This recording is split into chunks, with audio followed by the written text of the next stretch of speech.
Good morning students, আশা করি তোমরা সবাই খুব ভালো আছো। তোমরা আমার সব প্রিয় ছাত্রছাত্রী।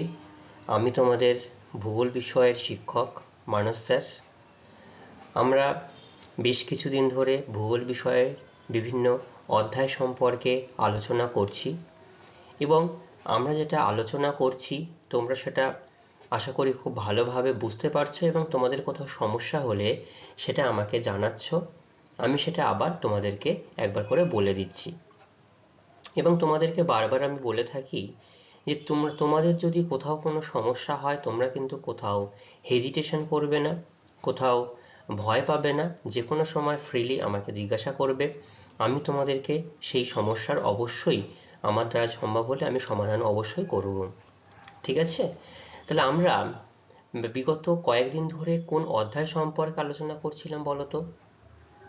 আমরা বায়ুমণ্ডল অর্থাৎ দশম শ্রেণীর তৃতীয় অধ্যায় বায়ুমণ্ডল সম্পর্কে আমরা আলোচনা করছিলাম। এই বায়ুমণ্ডল যে সম্পর্কে আমরা আলোচনা করছি, এই বায়ুমণ্ডলের মূলত আলোচনার বিষয়বস্তু হচ্ছে সমুদ্র স্রোত। আর সমুদ্র স্রোত আর রয়েছে জোয়ার ভাটা সৃষ্টির কারণ বা জোয়ার ভাটা কেন হয় এর কারণ। তো আমরা সমুদ্র স্রোত আলোচনা করছিলাম। আমরা ইতিমধ্যে সমুদ্র স্রোতের প্রকৃতি, কোথায় কেমন সমুদ্র স্রোত হয়, উষ্ণ সমুদ্র স্রোত, শীতল সমুদ্র স্রোত, সমুদ্র তরঙ্গ এবং সমুদ্র স্রোত সৃষ্টির কারণ এবং সৃষ্টির সাথে সাথে এই সমুদ্র স্রোতের প্রভাব কতখানি আমাদের এই স্থলভাগে বা যে উপকূল অঞ্চলে সমুদ্র স্রোত গিয়ে প্রতিহত হয় বা ধাক্কা পায় তার প্রভাব আমরা একটু জেনেছি। তাহলে আমরা পূর্বের দিনে আলোচনা করেছিলাম মূলত সমুদ্র স্রোতের প্রভাব। ১ নম্বর প্রভাব কি ছিল বলতো? আমি এইভাবে প্রশ্ন তোমাদের করে নিচ্ছি। ১ নম্বর প্রভাব, আমি তোমাদের কিছু মনে আছে, কিছু প্রশ্ন তোমাদেরকে আমি দিয়েছিলাম। হ্যাঁ, সেই প্রশ্নগুলো আমি তোমাদেরকে বলেছিলাম একটু তোমরা বাড়ি থেকে সবাই দেখে আসবে, তাহলে সেইখান থেকে বাছাই করা কিছু প্রশ্ন আমি তোমাদেরকে জিজ্ঞাসা করব। বলতো মগ্ন চড়া কিভাবে সৃষ্টি হয়? যেটা বলছিলাম সেটা প্রথমটা বলেই দিলাম যে সমুদ্র স্রোতের প্রভাবে সব থেকে উল্লেখযোগ্য এবং গুরুত্বপূর্ণ একটা প্রভাব হচ্ছে মগ্ন চড়া সৃষ্টি, তাই না? তো এই মগ্ন চড়া যে সৃষ্টি, এই মগ্ন চড়া কিভাবে সৃষ্টি হয়েছে বা কিভাবে গড়ে উঠেছে, এর প্রভাব কতখানি তোমরা একটু আমাকে বলো তো। হ্যাঁ, ঠিকই বলছো, বলতে থাকো। আচ্ছা, যে শীতল স্রোতের সাথে ভেসে আসা বা আগত হিমশৈলগুলি, সেই হিমশৈলগুলি যদি উষ্ণ স্রোতের সংস্পর্শে আসার পর গলে যায় এবং হিমশৈলের ভিতর থাকা নুড়ি, কাঁকর, পলি, বালি, আগাছা এগুলো যদি দিনের পর দিন যদি জমতে থাকে, পর্যায়ক্রমে সমুদ্র তলদেশে অধঃক্ষিপ্ত হতে থাকে, হওয়ার ফলে যে অগভীর মৃদু ঢালু সম্পন্ন নিমজ্জিত চড়ার সৃষ্টি হয়, এটা কিন্তু কখনোই সমুদ্রের জলের ওপরে ভেসে ওঠেনি, এখনো অবধি ওঠেনি। সেটা হয়ে গেলে তখন সেটাকে আর আমরা মগ্ন চড়া বলতে পারবো না। নিমজ্জিত অবস্থায় থাকলে তাকে আমরা মগ্ন চড়া বলবো, তাই তো? আচ্ছা, এই মগ্ন চড়ার উদাহরণ কি কি আমরা জেনেছিলাম? ডগার্স ব্যাংক, রকফল ব্যাংক এবং পৃথিবী বিখ্যাত সর্ববৃহৎ কি বলেছিলাম? গ্র্যান্ড ব্যাংক, তাই তো? এই গ্র্যান্ড ব্যাংক এর আয়তন কত ক্ষেত্রমান? প্রায় ৯৬,০০০ বর্গ কিলোমিটার, তাই তো? আর গভীরতা কত ছিল বলো? একদম ঠিক, গভীরতা প্রায় ৯০ মিটারের কাছাকাছি ছিল এই অঞ্চলের গভীরতা। আচ্ছা, এইখানটাতে আমরা আমি এখানটাতে তোমাদের একটু জিজ্ঞাসা করব যে গ্র্যান্ড ব্যাংক এর অবস্থান কোথায়? যদি তোমাদেরকে জিজ্ঞাসা করা হয় তোমরা কি বলবে গ্র্যান্ড ব্যাংকের অবস্থান কোথায়? প্রথমত আমাকে বলতে হবে যে গ্র্যান্ড ব্যাংক হচ্ছে উত্তর পশ্চিম আটলান্টিক উপকূলে, উত্তর পশ্চিম আটলান্টিক উপকূলে বা উত্তর আটলান্টিক মহাসাগরও বলতে পারো, উপকূলে এই গ্রান্টস ব্যাংকটি গঠিত হয়েছে। কোন দুটি স্রোতের মিলনের ফলে গঠিত হয়েছে এই গ্রান্ট ব্যাংক?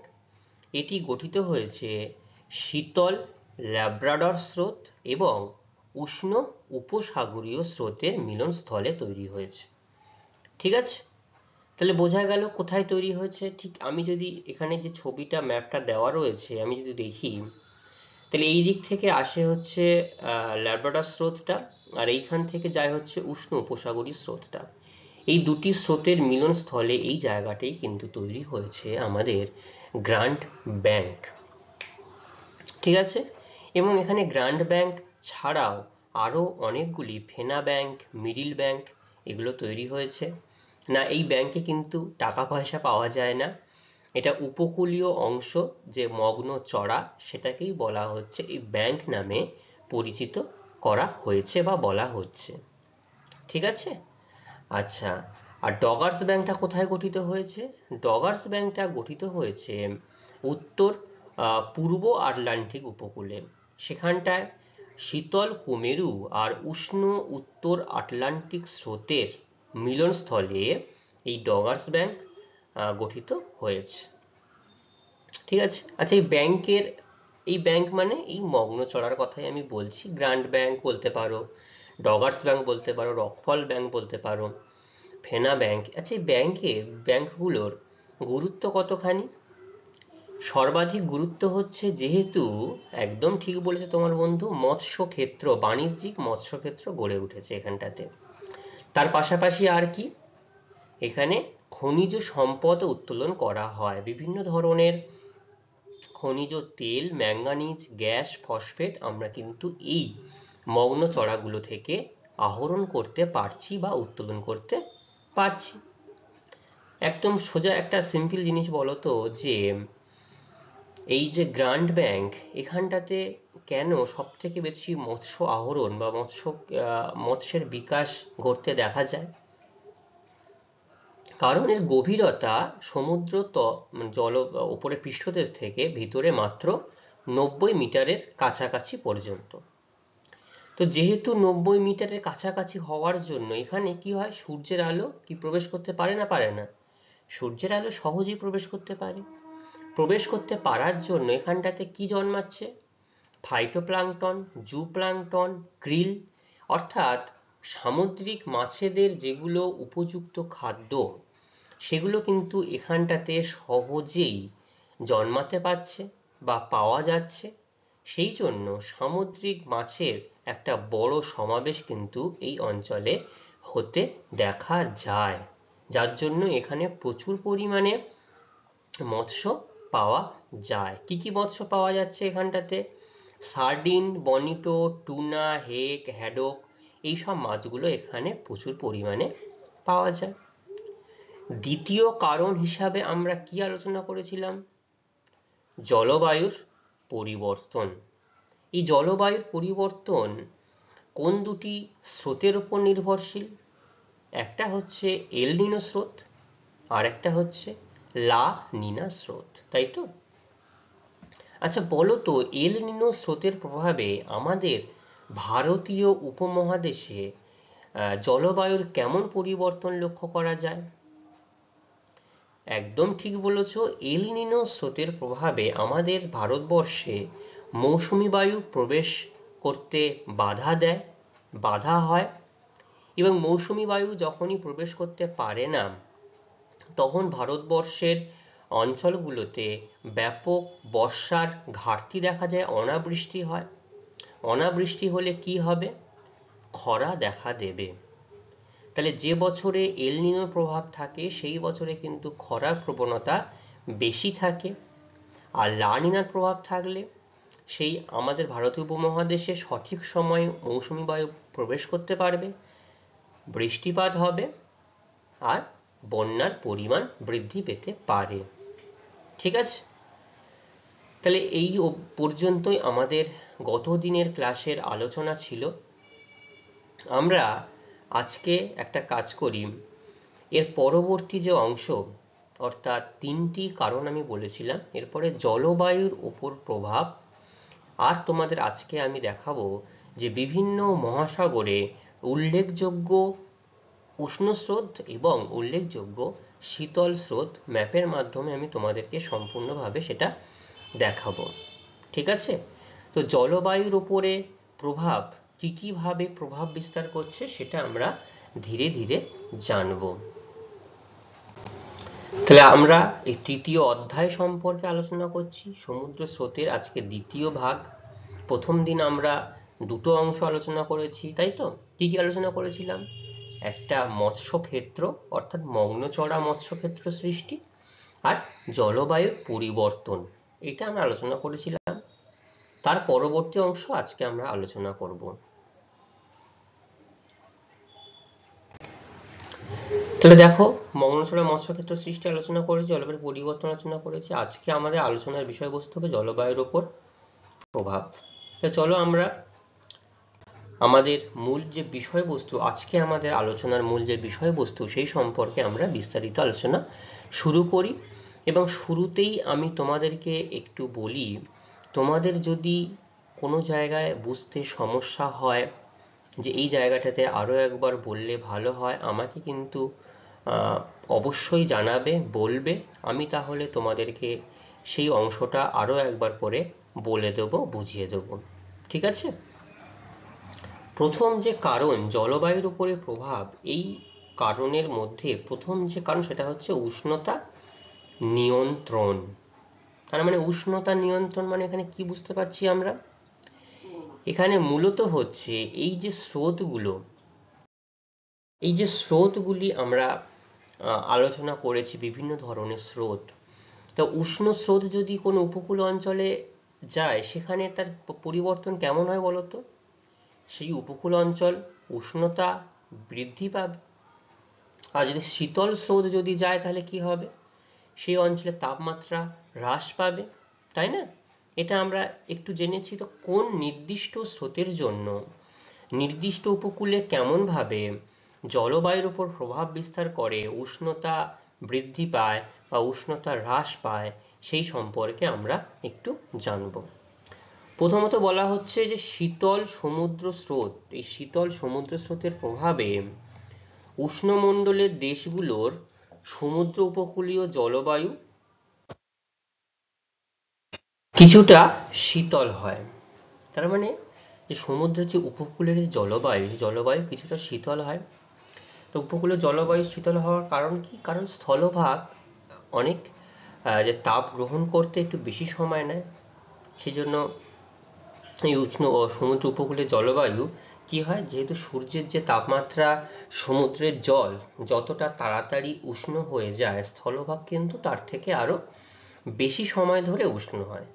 তাহলে জল যখন এবং এই উষ্ণ স্রোত যখন উপকূলীয় অংশে আসে, তাহলে উচ্চ অক্ষাংশের দেশগুলির উপকূলীয় জলবায়ু কিছুটা উষ্ণ হয়।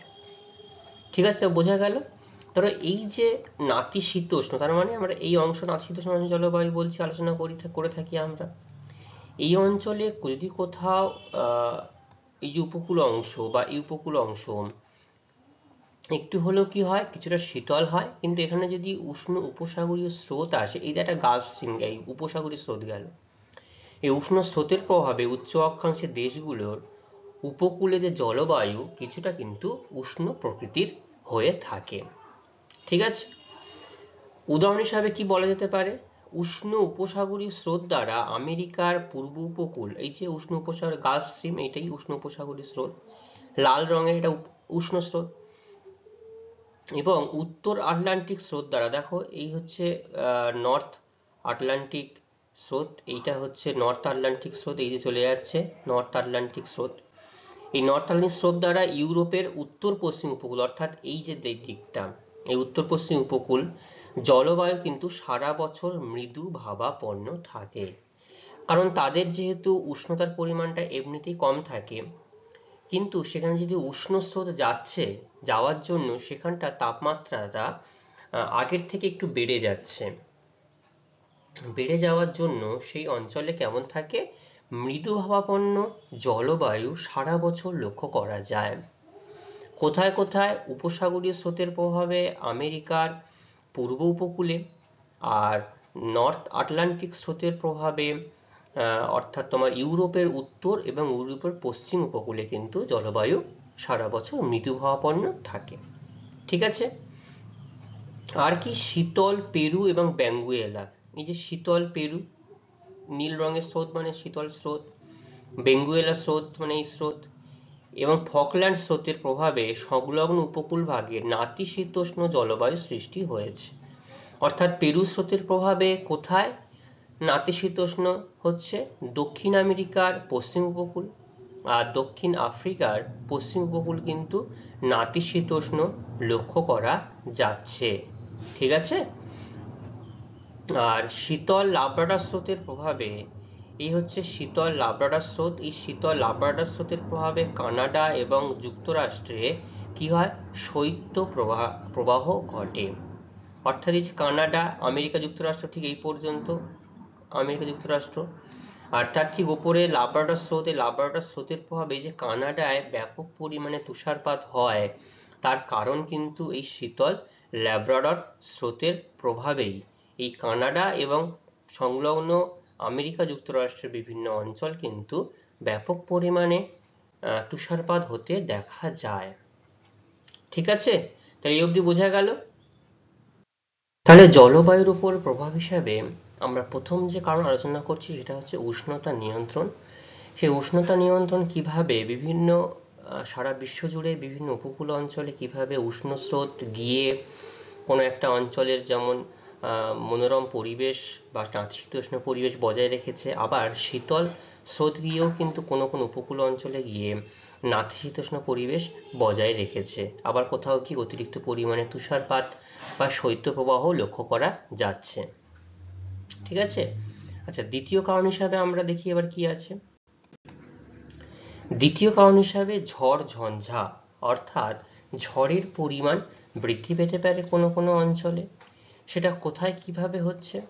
দেখো, উষ্ণ ও শীতল স্রোতের মিলন স্থলে, অর্থাৎ যেখানে উষ্ণ স্রোত এবং শীতল স্রোতের মিলন হচ্ছে, দুটো পাশাপাশি সংস্পর্শে এসে মিলে যাচ্ছে, সেই মিলনস্থলে উষ্ণ এবং আর্দ্র এবং শীতল এবং শুষ্ক, তাহলে যে উষ্ণ স্রোত সেটা উষ্ণ হয়, তার আর্দ্রতার পরিমাণ বেশি থাকে, আর শীতল স্রোত কি, তার আর্দ্রতার পরিমাণ কম, মানে শুষ্কতার পরিমাণ বেশি থাকে।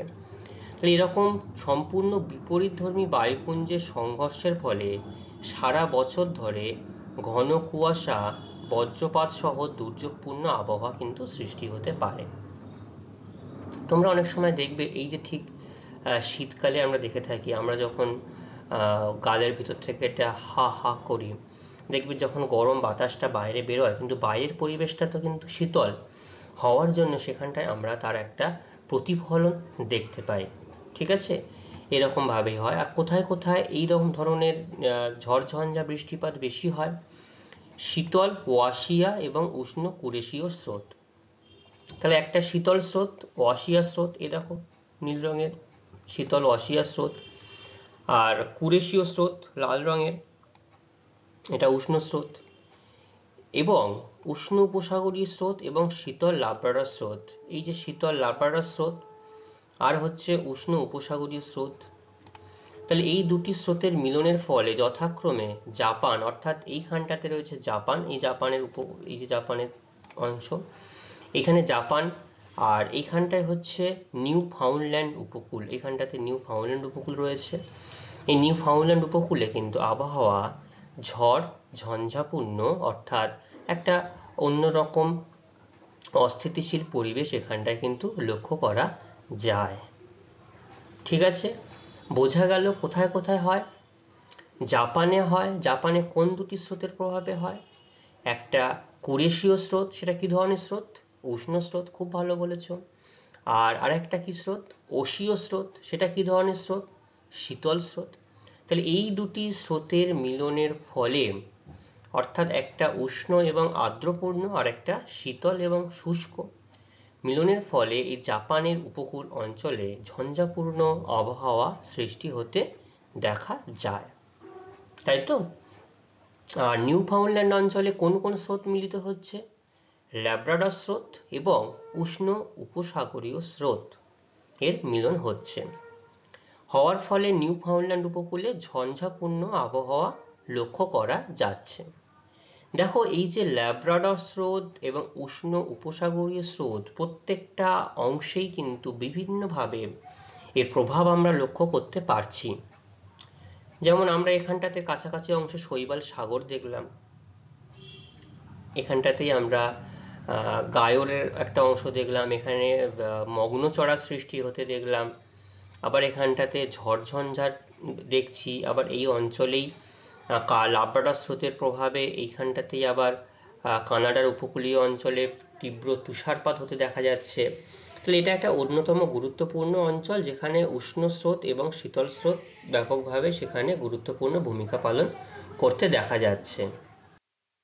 তাহলে এর পরবর্তী যে অংশ রয়েছে সেটা হচ্ছে বৃষ্টিপাত।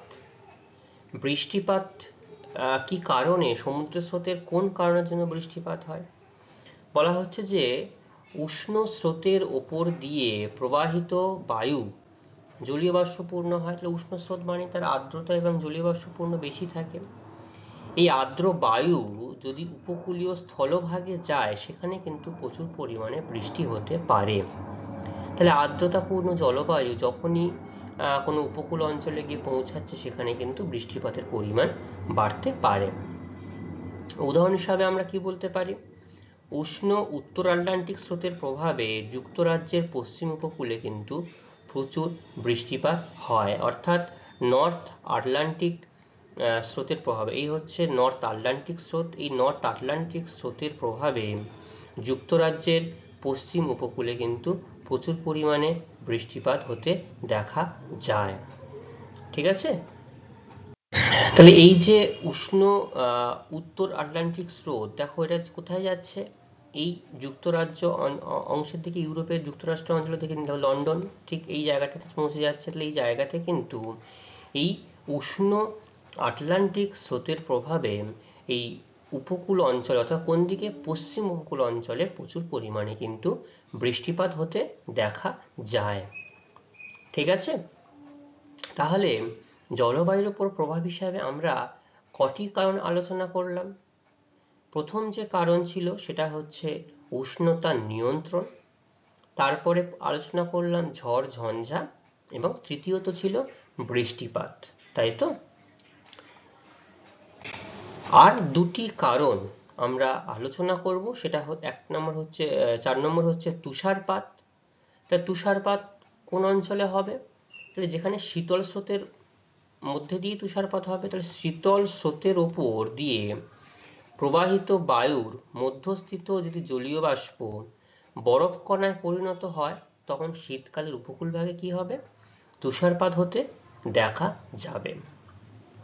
যেমন কোনো কোনো অঞ্চলে বৃষ্টিপাত হচ্ছে, আর যদি সেই অঞ্চলের আবহাওয়া যদি আরো মনোরম বা শীতল থাকে, তাহলে শীতল জলবায়ুর মধ্যে বা শীতল স্রোতের মধ্যে অবস্থিত জলীয় বাষ্প সেটা তখন বরফ কণায় পরিণত হয়ে যেতে পারে, হয়ে গিয়ে এই উপকূল ভাগে তুষারপাত ঘটতে দেখা যেতে পারে। ঠিক আছে? আমরা উদাহরণ হিসাবে কি বলতে পারি? শীতল ল্যাব্রাডর স্রোত, অর্থাৎ এই অঞ্চলে শীতল ল্যাব্রাডর স্রোত আমরা দেখেছিলাম, এবং নিউ ফাউন্ডল্যান্ড ও ল্যাব্রাডর উপকূলে প্রচুর পরিমাণে তুষারপাত হচ্ছে, অর্থাৎ এই অঞ্চলে ল্যাব্রাডর স্রোতের প্রভাবে এই অঞ্চলে প্রচুর পরিমাণে তুষারপাত হতে দেখা যায়। বোঝা গেল? যেমন বৃষ্টিপাত দেখলাম, তুষারপাত হতে পারে, উষ্ণতার পরিবর্তন হতে পারে, আবার কোনো কোনো অঞ্চলে ঝড় ঝঞ্ঝা হতে পারে। তাহলে বিভিন্ন কারণগুলো কিন্তু এই সমুদ্র স্রোতের জন্য জলবায়ুর প্রভাব হিসাবে আমরা লক্ষ্য করতে পারছি। আচ্ছা, শেষ যে কারণটি রয়েছে সেটা হচ্ছে মরুভূমি সৃষ্টি। এই মরুভূমি সৃষ্টি এটিও কিন্তু এই জলবায়ুর উপর একটা প্রভাব হিসাবে আমরা লক্ষ্য করতে পারছি। সেটা কি কি? যে ক্রান্তীয় মণ্ডলে শীতল স্রোতের প্রভাবে মহাদেশের পশ্চিম অংশে উপকূলের অনাবৃষ্টির জন্য প্রচুর পরিমাণে মরুভূমির সৃষ্টি হয়েছে। মানে আর বেশিরভাগ আমরা জেনে এসেছি যে মহাদেশের পশ্চিম উপকূলেই কিন্তু বেশিরভাগ মরুভূমিগুলো সৃষ্টি হতে দেখা গেছে, তাই না? তো কোথায় কোথায় হচ্ছে? ক্রান্তীয় মণ্ডলে। কোন জলবায়ু বা কোন স্রোতের প্রভাবে? শীতল স্রোতের প্রভাবে। কারণ যদি বৃষ্টিপাত হতে হয় তাহলে আর্দ্রতাপূর্ণ স্রোত হতে হবে। সেটা কোন স্রোতে থাকে? উষ্ণ স্রোতে থাকে। তাহলে শীতল স্রোতে আর্দ্রতার পরিমাণটা অনেকটাই কম থাকে, তাই না? তাহলে সেই জন্য শীতল স্রোতের প্রভাবে মহাদেশের পশ্চিম উপকূলে অনাবৃষ্টির জন্য এই মরুভূমির সৃষ্টি হচ্ছে। ঠিক আছে? যেমন উদাহরণ হিসাবে শীতল বেঙ্গুয়েলা স্রোত, এই হচ্ছে বেঙ্গুয়েলা স্রোত। এই বেঙ্গুয়েলা স্রোতের জন্য কালাহারি, দেখো কালাহারি মরুভূমি, শীতল বেঙ্গুয়েলা স্রোতের জন্য কালাহারি, এছাড়া রয়েছে নামিবিয়া। এই মরুভূমিগুলো সৃষ্টি হবার একটা অন্যতম শর্ত হচ্ছে এই শীতল স্রোত, এবং এই স্রোতে যেহেতু কি নেই? জলীয় বাষ্প নেই, থাকলে কি হতো? বৃষ্টিপাত হতো। তাহলে সেই জন্য এখানটাতে বৃষ্টিপাত নেই বলে মরুভূমি সৃষ্টি হয়েছে। ক্যালিফোর্নিয়া স্রোতে সোনেরান, এই হচ্ছে ক্যালিফোর্নিয়া স্রোত। এই ক্যালিফোর্নিয়া স্রোতের জন্য এখানটাতে সোনেরান মরুভূমি সৃষ্টি হয়েছে ক্যালিফোর্নিয়া স্রোতের জন্য। আর হাম্বোল্ট স্রোতের জন্য আটাকামা মরুভূমি সৃষ্টি হয়েছে। ঠিক আছে? এই হচ্ছে আটাকামা মরুভূমি। এখানে হাম্বোল্ট স্রোত আমরা দেখতে পাই। হাম্বোল্ট স্রোতের জন্য এখানটাতে আটাকামা মরুভূমির সৃষ্টি হয়েছে। তাহলে দেখো মরুভূমি সৃষ্টি, তুষারপাত, বৃষ্টিপাত, ঝড়, উষ্ণতার পরিবর্তন সবই কিন্তু আমরা এই সমুদ্র স্রোতের স্রোত, মানে সমুদ্র স্রোতের শীতল স্রোত এবং উষ্ণ স্রোত হিসাবে নির্দিষ্টভাবে নির্দিষ্ট রকম প্রভাব আলোচনা করতে চলে পেরেছি, এবং তোমরাও সেগুলো লক্ষ্য করতে পেরেছো যে জলবায়ুর কিভাবে পরিবর্তন হতে পারে কোনো একটা অঞ্চলে। ঠিক আছে? তাহলে কারণগুলো আমার সাথে আরেকবার বলবে, যে কারণগুলো আমরা আলোচনা করলাম। প্রথমে আমরা কি বলেছি? উষ্ণতা নিয়ন্ত্রণ, তাই তো? আর 2 নম্বরে আমরা কি বলেছি?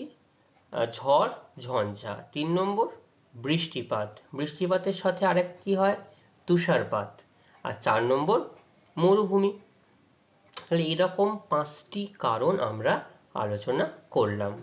ঠিক আছে? যেগুলো কিসের দ্বারা প্রভাবিত হয়? সমুদ্র স্রোতের দ্বারাই প্রভাবিত হতে দেখা যায়। ঠিক আছে? আচ্ছা, এবার হচ্ছে এই নিউ ফাউন্ডল্যান্ড উপকূলে কোনো কোনো অংশে ঘন কুয়াশা, ঝড়ঝঞ্ঝা এবং তুষারপাত সৃষ্টি কেন হয়? কেন হয় নিউ ফাউন্ডল্যান্ড উপকূলে? আমরা আগের অংশে জানলাম যে তুষারপাতের যে উদাহরণ ছিল, কোন দুটি স্রোত দায়ী ছিল বলতো? একদম ঠিক, যে শীতল ল্যাব্রাডর স্রোত আর রয়েছে উষ্ণ উপসাগরীয় স্রোত। অর্থাৎ এই যে শীতল ল্যাব্রাডর স্রোত আর উষ্ণ উপসাগরীয় স্রোত, এই দুটি স্রোতের মিলনের ফলে কিন্তু এইখানটাতে এই তুষারপাত বা ঘন কুয়াশা, ঝড়ঝঞ্ঝা হতে দেখা যায়। কিভাবে হচ্ছে? উত্তর পশ্চিম আটলান্টিক মহাসাগরে, অর্থাৎ এই যে আটলান্টিক মহাসাগর, এই উত্তর পশ্চিম দিকে আটলান্টিক মহাসাগরে নিউ ফাউন্ডল্যান্ডের উপকূলে, এখানটা নিউ ফাউন্ডল্যান্ড রয়েছে, উপকূল বরাবর দক্ষিণ থেকে উষ্ণ উপসাগরীয় স্রোত এবং উত্তর থেকে শীতল ল্যাব্রাডর স্রোত মিলিত হয়েছে। ঠিক আছে? 2 নম্বর কি রয়েছে? উপসাগরীয় স্রোতের ওপর বায়ুপুঞ্জ উষ্ণ। তাহলে এই যে উপসাগরীয় স্রোত, তার মানে এই যে উপসাগরীয় স্রোত উষ্ণ, এর বায়ুপুঞ্জ কেমন? উষ্ণ। তাতে বিপুল পরিমাণ কি থাকে? জলীয় বাষ্প থাকছে। আর ল্যাব্রাডর স্রোত কি? শীতল। তাহলে এখানটা শুষ্ক প্রকৃতির। তাহলে যখন শীতল আর উষ্ণ স্রোত যখন পাশাপাশি মিলন হচ্ছে, সেখানে কিন্তু একটা কুয়াশার সৃষ্টি হতে দেখা যায় বা কুয়াশা হয়। ঠিক আছে? 2 বিপরীতধর্মী বায়ুপুঞ্জ পরস্পর মুখোমুখি হওয়ায় উষ্ণ স্রোতের উপরিস্থিত জলীয় বাষ্প কি হচ্ছে? ঘনীভূত হচ্ছে। ঘনীভূত হয়ে ঘন কুয়াশা, মেঘ, ঝড়, বৃষ্টিপাত এবং বজ্রপাত এবং শীতে তুষারপাত সৃষ্টি হচ্ছে। ঠিক আছে? বুঝতে পারলে তাহলে যে দুটি বিপরীতধর্মী বায়ুপুঞ্জের মিলনের ফলে এখানটাতে উষ্ণ স্রোতের জন্য জলীয় বাষ্প ঘনীভূত হয়ে কি হচ্ছে? ঘন কুয়াশা, মেঘ, তার সঙ্গে ঝড়, বৃষ্টিপাত, তুষারপাত এগুলো কিন্তু হতে দেখা যায়। এই হচ্ছে নিউ ফাউন্ডল্যান্ড উপকূল। আর এই হচ্ছে ল্যাব্রাডর স্রোতের ঠিক এরকম ভাবে আসছে, আর এইখান থেকে যাচ্ছে উষ্ণ উপসাগরীয় স্রোতটা এরকম ভাবে আসছে। দুটো স্রোত মিলনের ফলে এই অংশেই কিন্তু যাবতীয় অংশ আমরা হতে দেখছি। বৃষ্টিপাত, তুষারপাত, ঝড় ঝঞ্ঝা এখানেই মগ্নচড়াই কাছাকাছি অঞ্চল, এখানে মগ্নচড়া এখানে কিন্তু সৃষ্টি হতে দেখা যাচ্ছে। তাহলে এই উষ্ণ উপসাগরীয় স্রোত আর ল্যাব্রাডর স্রোত এটা কিন্তু খুব গুরুত্বপূর্ণ স্রোত আমরা বলতে পারি। বুঝতে পারলে তাহলে? আচ্ছা, এর পরবর্তীতে যে অংশটা রয়েছে সেটা হচ্ছে হিমপ্রাচীর অর্থাৎ কোল্ড ওয়াল। কি কোল্ড ওয়াল? দেখো এই হচ্ছে কোল্ড ওয়াল লেখা রয়েছে, ঠান্ডা কোথায় হয় এটা? উত্তর আটলান্টিক মহাসাগর। তাহলে এটা হচ্ছে উত্তর আটলান্টিক মহাসাগর, নর্থ আটলান্টিক মহাসাগর দেখা যাচ্ছে। এই মহাসাগরে উত্তর পশ্চিমাংশে ব্যাফিন উপসাগর থেকে আগত শীতল এবং সবুজ ল্যাব্রাডর স্রোত, অর্থাৎ এই যে ল্যাব্রাডর স্রোতটা আসছে মেরু দিক থেকে, এটা হচ্ছে সবুজ জলের ল্যাব্রাডর স্রোত, ঠিক আছে। আর যেটা হচ্ছে তোমার সবুজ জলের ল্যাব্রাডর স্রোত আর ব্যাফিন উপসাগর থেকে আগত শীতল ল্যাব্রাডর স্রোত, এবং দক্ষিণ দিক থেকে আগত উষ্ণ ও নীল জলের উপসাগরীয় স্রোত পাশাপাশি পরস্পর বিপরীত দিক থেকে মিলন হচ্ছে। এই যে পাশাপাশি মিলন হচ্ছে, মিলন হওয়ার জন্য দুই স্রোতের মাঝে একটা সীমারেখা লক্ষ্য করা যাচ্ছে। তাহলে একটা সবুজ জলের যে ল্যাব্রাডর স্রোত সেটা অবশ্যই ঠান্ডা, আর উষ্ণ এবং নীল জলের এটা হচ্ছে উষ্ণ হট, এটা হচ্ছে কোল্ড। তাহলে দুটি স্রোতের দেখো মিলনস্থলটা কিন্তু আমরা এরকম ভাবে লক্ষ্য করতে পারছি। এই যে সীমা রেখাটা, এই সীমা রেখাটাকেই বলা হচ্ছে হিম প্রাচীর। কি বলছি সীমারেখাকে? এই সীমারেখাকেই আমরা হিম প্রাচীর বলছি। বোঝা গেল তাহলে? তাহলে হিম প্রাচীর সম্পর্কে কারোর আর কোনো অসুবিধা রয়েছে? আচ্ছা, এইবার এই অংশে আমরা জানবো, এতক্ষণ তো আমরা অনেক ধরনের স্রোত সম্পর্কে আলোচনা করেছি বারবার, তো সেইখান থেকে যে কোন স্রোতগুলো কোন মহাসাগরে সব থেকে বেশি গুরুত্বপূর্ণ, অর্থাৎ আমরা যদি মহাসাগরকে তিনটি অংশে ভাগ করে নিই, অর্থাৎ তিনটি অংশে মানে নর্থ, উত্তর এই যে, দক্ষিণ তার মানে একদম এক্সট্রিম, সরি এটা এস, নর্থ সাউথ, মধ্য প্রশান্ত মহাসাগর, তার মানে মাঝখানের যে অংশটা সেটা আমরা বলতে পারি মিডিল, তাই তো? এরকম ভাবে আমরা বলতে পারি। তাহলে এই স্রোত কোনগুলো? সেই স্রোতগুলো এগুলো উত্তর প্রশান্ত মহাসাগরীয় স্রোত, যেটা হচ্ছে এক নম্বর রয়েছে উষ্ণ কুরেশীয় স্রোত। আমরা উষ্ণ কুরেশীয় স্রোত আমরা জেনেছিলাম যে ওশীয় স্রোত, আর তার পাশেই ছিল উষ্ণ কুরেশীয় স্রোত। আচ্ছা দেখো, উষ্ণ কুরেশীয় স্রোত, এই ওশীয় স্রোত তার এই অংশে ছিল উষ্ণ কুরেশীয় স্রোত। সব স্রোত ছবির মধ্যে দেখা যাবে, আমি তোমাদের আগের মানচিত্রে সেটা দেখিয়েছিলাম। উত্তর প্রশান্ত মহাসাগরীয় ড্রিফট, অর্থাৎ এই প্রশান্ত মহাসাগরের মধ্যে যেটা বলছে উত্তর, এই যে উত্তর প্রশান্ত মহাসাগরীয় স্রোত। তারপর বলছে শীতল ক্যালিফোর্নিয়া স্রোত, এই হচ্ছে শীতল ক্যালিফোর্নিয়া স্রোত, যেটা উত্তর আমেরিকার পশ্চিম উপকূলে আমরা দেখতে পাই। তারপরে শীতল অ্যালিউশন স্রোত, শীতল বেরিং এবং কামচাটকা স্রোত। সব স্রোতগুলো এখানে দেওয়া সম্ভবপর হয়নি, কিন্তু তোমাদেরকে এইভাবে তার নাম মনে রাখতে হবে। যেই স্রোতগুলো নিরক্ষরেখার উত্তর অক্ষাংশে আমরা লক্ষ্য করতে পারি, কি কি সেগুলো? উষ্ণ কুরেশীয়, উষ্ণ প্রশান্ত মহাসাগরীয়, শীতল ক্যালিফোর্নিয়া, শীতল অ্যালিউশন আর শীতল বেরিং এবং কামচাটকা স্রোত, ঠিক আছে? এগুলো আমরা লক্ষ্য করতে পারি। আচ্ছা, প্রশান্ত মহাসাগরীয় স্রোতের মধ্যে আমরা উষ্ণ উত্তর নিরক্ষীয় স্রোত দেখতে পাই। আর মধ্যভাগে কি দেখতে পাচ্ছি? তাহলে এই একটা বললাম, যেমন উত্তর নিরক্ষীয়, দেখো উষ্ণ রঙের এটা। তারপরে এটাও উষ্ণ, উষ্ণ দক্ষিণ নিরক্ষীয় স্রোত, এই হচ্ছে দক্ষিণ নিরক্ষীয় স্রোত। আর রয়েছে উষ্ণ নিরক্ষীয় স্রোত, একদম নিরক্ষীয় অঞ্চলের ওপর দিয়ে যে স্রোত আমরা দেখতে পাচ্ছি এটা হচ্ছে উষ্ণ নিরক্ষীয় প্রতিস্রোত, ঠিক আছে? আচ্ছা, এছাড়াও আমরা আরো যেগুলো দেখতে পাই সেটা হচ্ছে যে দক্ষিণ প্রশান্ত মহাসাগরের মধ্যে শীতল পশ্চিমা স্রোত, শীতল পেরু, এই হচ্ছে পেরু স্রোত, তারপর শীতল পশ্চিমা স্রোত, সেটা আমরা দেখলাম শীতল পেরু বা হাম্বল স্রোত, উষ্ণ এলনিনো স্রোত, উষ্ণ এলনিনো স্রোত সেটা আমরা আগের দিন আলোচনা করেছি তোমাদের সামনে, উষ্ণ এলনিনো স্রোত, আর উষ্ণ পূর্ব অস্ট্রেলীয় স্রোত। ঠিক আছে, এই হচ্ছে উষ্ণ পূর্ব অস্ট্রেলীয় স্রোত। তাহলে এরকম ভাবে আমরা এই প্রশান্ত মহাসাগরে কিন্তু এই স্রোতগুলোকে চিহ্নিত করতে পারি, বলতে পারি। তোমাদের কিন্তু এই সব স্রোত। আচ্ছা, তো প্রশান্ত মহাসাগরীয় স্রোতগুলো সম্পর্কে আমরা জানলাম।